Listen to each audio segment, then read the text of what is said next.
want a second look. Yeah, there's something about this one, isn't there? Familiar somehow. We think we're stuck in a specific fragment in time, and we've been repeating that same fragment over and over again. But the flirting's over, Sherlock. Daddy's had enough now.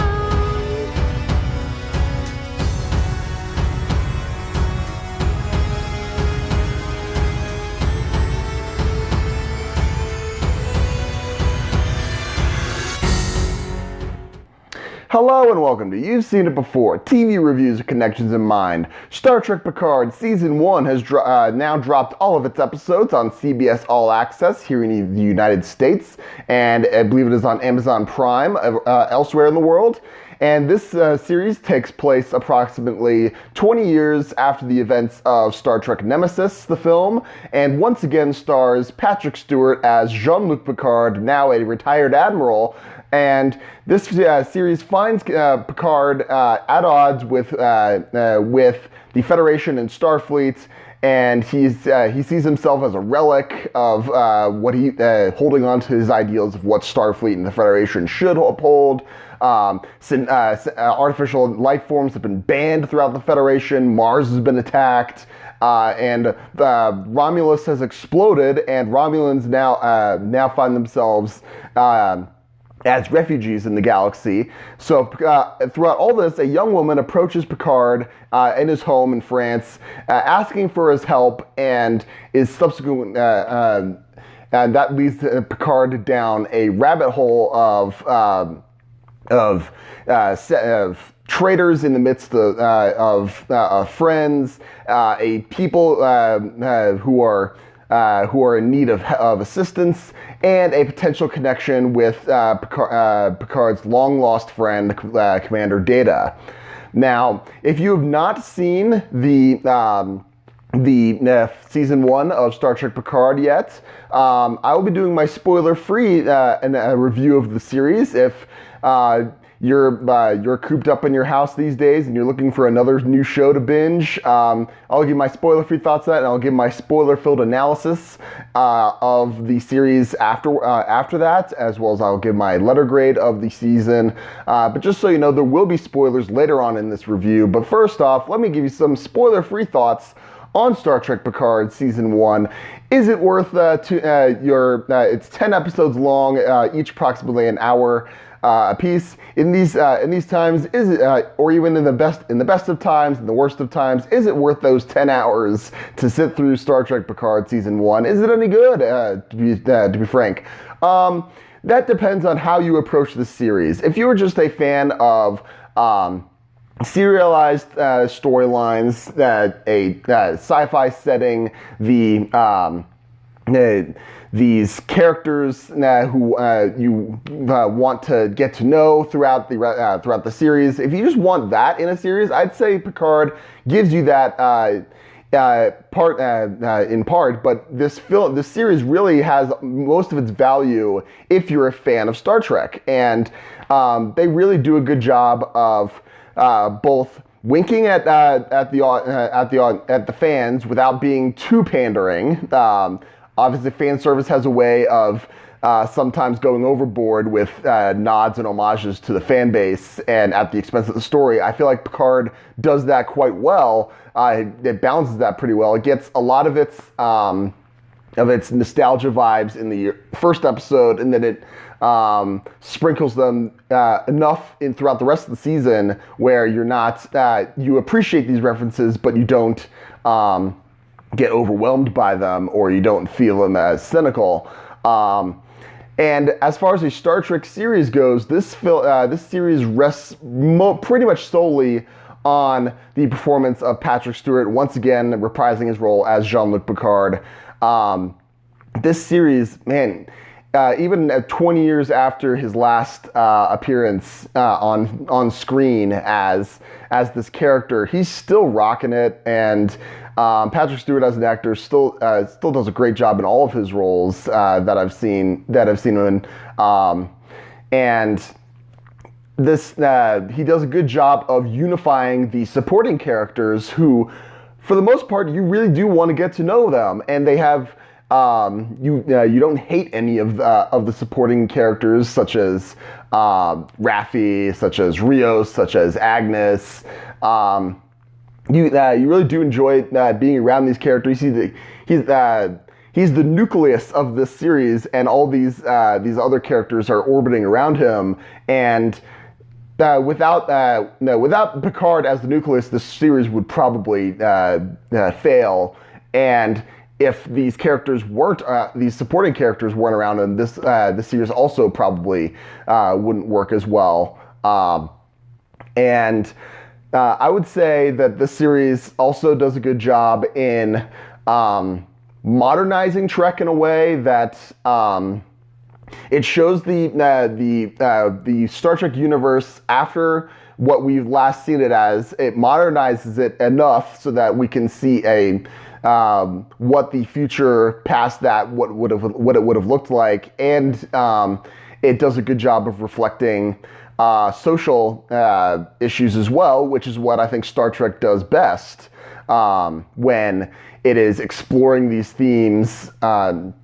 Especially praise should be given to the 7th episode, I believe it was, Nepenthe, and for exploring these themes. And that's what I think this series shines. What I think it doesn't work about this series is that what I think it's worth a watch for sure, but I think the rewatchability factor has been hurt by this series for a couple reasons. One of the problems that I have with serialized season-long story arcs, where each episode, it feels like a 10-episode movie that they just chopped up into 10 episodes, kind of like what Stranger Things does, what a lot of other series do, is that once you get to the end of it, I'm not entirely certain they stuck the landing in that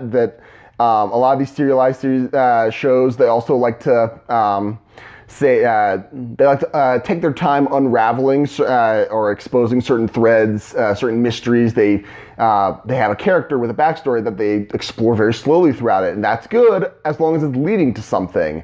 And again, I'm not going to spoil anything at this point, but I will say that if you've heard a lot of things about the Game of Thrones finale, which I'm not a huge fan of Game of Thrones. I didn't watch the last season, but the narrative about that is that it did not wrap things up, these story arcs satisfactorily, and it definitely set things up for a season 2 that I would be interested to see, but around characters goes. But as far as how they wrap up events, I think that the series lacked. And as far as a season goes, the rewatchability factor is not. There are certain episodes that are kind of fun in small doses, like there are certain scenes as well that are also fun, but you can't, in this series, I can't really point to a specific episode that I could just pluck out of that and just say, hey, I want to rewatch this episode and be like, okay, that's it. Because there's a whole lot of beginning that you missed, and there's a whole lot of end that doesn't get resolved in any one episode because it's a one season long story. And that to me is a weakness in a Star Trek series. Like, for example, I'm currently rewatching through Star Trek: The Next Generation, and each episode I can skip bad episodes and just pluck out the good ones, and it's still a great series. This one, there are better episodes and worse episodes because it's all tied together in one long narrative for this whole season. If you pull out one season, it's missing something when you pull it out and it's just one episode of the whole, I feel. And that to me is a negative for a Star Trek series. So I would say if you're cooped up in your house at in these times, and you've been debating whether or not to hop on the Picard bandwagon train for 10 episodes, I would say it's definitely worth watching. It's definitely worth spending time with Picard as the character. But after that, I don't really think that it's worth rewatching after you've watched it once through, and I think that's a shame. So if I was going to give Star Trek Picard Season 1 a letter grade, I would say this is a solid C-, in my opinion. Again, it had some really good things about it, but the overall working, it lacked something that I think that a Star Trek series could have gone. It's definitely not the worst that Star Trek ever had to offer by a long shot, but to me, it's a very middle of the road Star Trek series for me. So those are my spoiler-free thoughts on Star Trek Picard. Now let's get into some spoiler-filled analysis as to certain plot developments and character arcs that may seem familiar to you and where you may have seen them before. Now, the storyline through Picard is that Picard is now an old man who is near the end of his life, that he finds himself being left behind by the world that he no longer recognizes, and then a woman comes up to him asking for help, and he decides to saddle up for one last ride before his death and help these people. This is obviously very reminiscent of Logan in this regard, which Patrick Stewart also starred in. And in interviews, Patrick Stewart has been very honest about this very obvious connection with that, and that's partly why he was drawn to this series to begin with. But I think there's also some connections to be made between the fact that two opposing forces in Picard, namely Picard's group and the Romulans, are trying to find a location of the synthetics' homeworld, and they're trying to go about it by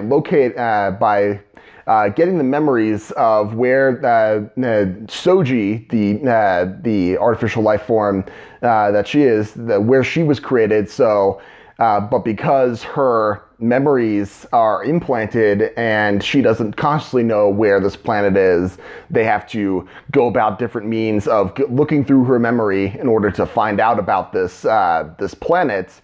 I felt this was reminiscent of Agents of S.H.I.E.L.D. Season 1, specifically about how Coulson, he does because his memory was erased, was suppressed, he didn't know where the procedure of how he came back to life was taking place, but also Hydra wants to know where that happened, so he's forced to go through a memory machine in order to find out the location of this place that was buried in his subconscious. So there's that, and also there's the themes of organics versus synthetics, what their places are in the galaxy, the threat of annihilation from a much more advanced artificial life form society on organics that are trying to come there. These are all, I thought, were comparisons that could be made to Battlestar Galactica and the debates that they have on that show as far as reality of is an artificial life form really a person? Are they is this any sensation that they have real, or is any sensation that humans have real? What's the criteria for that? There were inklings of that in Picard, and I think that those comparisons can be made to Battlestar Galactica. And I thought overall, I gave you my spoiler-free thoughts of what I thought worked, what I thought didn't work about this season as a whole. But if you would like to get more about what I thought worked and didn't work about each individual episode, spoiler-filled, I recommend you look at my my reaction series to each episode of Picard that I recorded after each episode dropped. That is on my channel. So, yeah, those are my thoughts on Star Trek Picard Season 1. What did you think of this season as a whole? Did you like it? Did you not like it? What about my analysis? Did you agree? Did you disagree? Did I miss something? I may have missed something. Let me know in the comments down below. Thank you so much for watching. I appreciate whatever audience I can get. Be sure to look back on my channel for any upcoming content. I have some ideas of things to review. I'm going to have to be a little creative on what I'm reviewing these days because obviously there's not a whole lot of new releases coming out for the good next little while. So yeah, if you liked anything that you saw on my channel, be it this video or any other video on my channel, please give me a like, share, and especially subscribe. I'd very much appreciate it. Again, thank you so much for watching. I hope you guys are staying safe and out there in your homes. And just, yeah, stay safe out there, guys. But just remember, there is nothing new under the sun. And yes, you have seen it before.